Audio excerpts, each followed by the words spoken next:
Let's talk about stress, baby. Let's talk about you and me. Let's talk about all the good things and the bad things that make us stressed. Yeah, guess what? Happens to everybody. There's no getting away from it. We're human. The problem is that who taught us how to handle stress? Where is this knowledge given to us? So if you look first at where did you learn your coping mechanisms?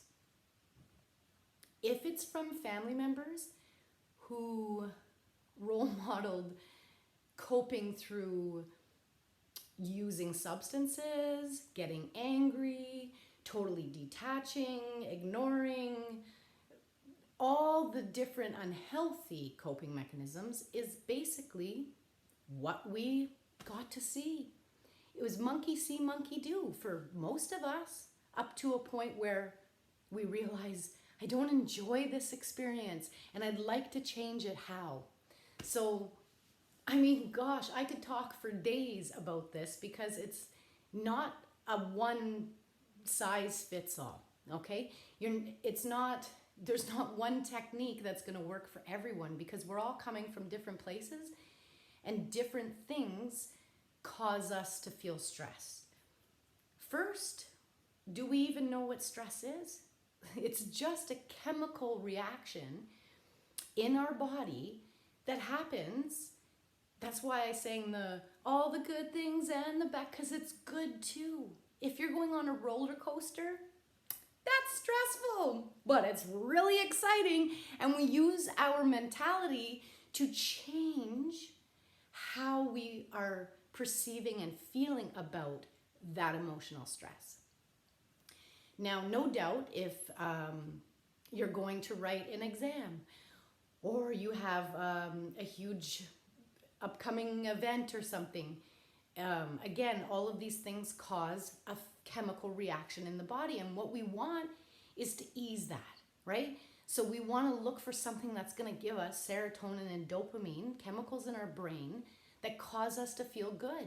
And we can get that from a variety of things, including food, sex, shopping, and everything else unhealthy, right?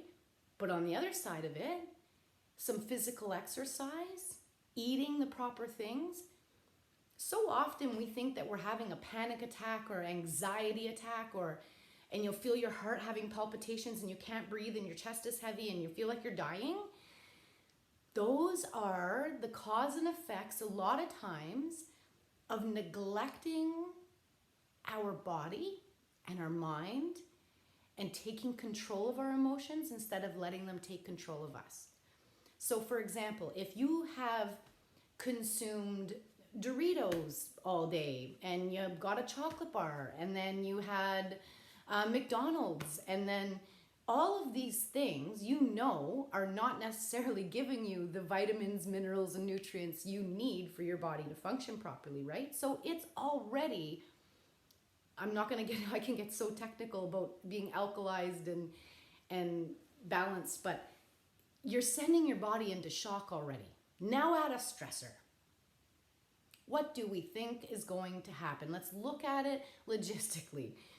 Your body already wants to stay pH balanced and wants to be healthy because that's all it does. You get a cut and it heals itself. But if we are putting our body in disarray through the things we're consuming, and then we have a stressor, now we have what we think is an anxiety or a panic attack, or we can't handle it. Maybe you're tired. Maybe you had a multitude of things that happened throughout the day that piled up. This all can cause these reactions, absolutely. So how do you deal with them? Start by looking first at who you are.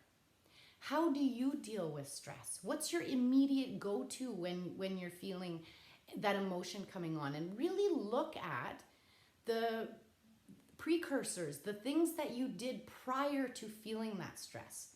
I'll give you a challenge. I'm gonna have to make bite-sized videos and pieces for this because there's just so much I can't cover it all. And you're gonna get really bored if I keep talking for too long. So bite-sized pieces.